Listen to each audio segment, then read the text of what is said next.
Kita sering menganggap bahwa sepenuhnya bumi adalah tempat yang ramah dan layak untuk makhluk hidup atau khususnya manusia. Tapi ada lokasi di planet ini yang secara ilmiah seharusnya tidak dapat dihuni. Namun anehnya, manusia ada di sana.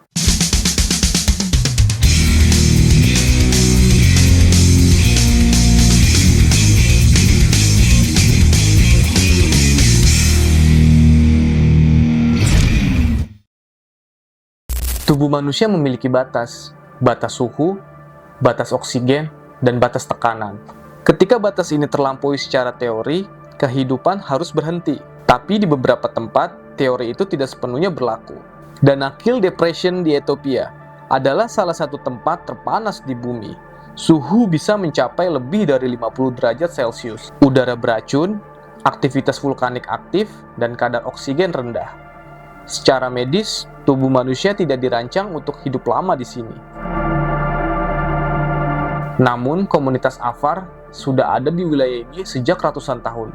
Tubuh mereka beradaptasi, bukan kebal, tapi terbiasa.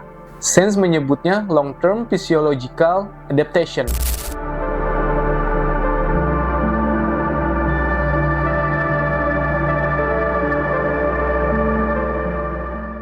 Lariconada berada di ketinggian lebih dari 5.100 meter. Kadar oksigen di sini hanya sekitar 50% dibandingkan permukaan laut. Bagi orang biasa, ini cukup untuk menyebabkan pusing, mual, bahkan kematian. Tapi lebih dari 30.000 orang tinggal di sini setiap hari. Yang jarang dibahas bukan lokasinya, tapi kenapa tempat-tempat di sini tidak dijadikan pusat penelitian besar-besaran. Adaptasi manusia di wilayah ekstrim seharusnya sangat penting untuk masa depan, perubahan iklim, bahkan kolonisasi planet lain. Namun sebagian besar data berjalan pelan dan minim exposure. Jika manusia bisa bertahan di tempat yang tidak masuk akal, apakah batas manusia sebenarnya lebih luas dari yang kita pahami? Atau kita hanya belum cukup tertarik untuk menelitinya? Banyak pengetahuan yang tidak tersembunyi hanya tidak menjadi prioritas. Dan ketika fokus kita berpindah, fakta-fakta ini tetap ada, tanpa disadari.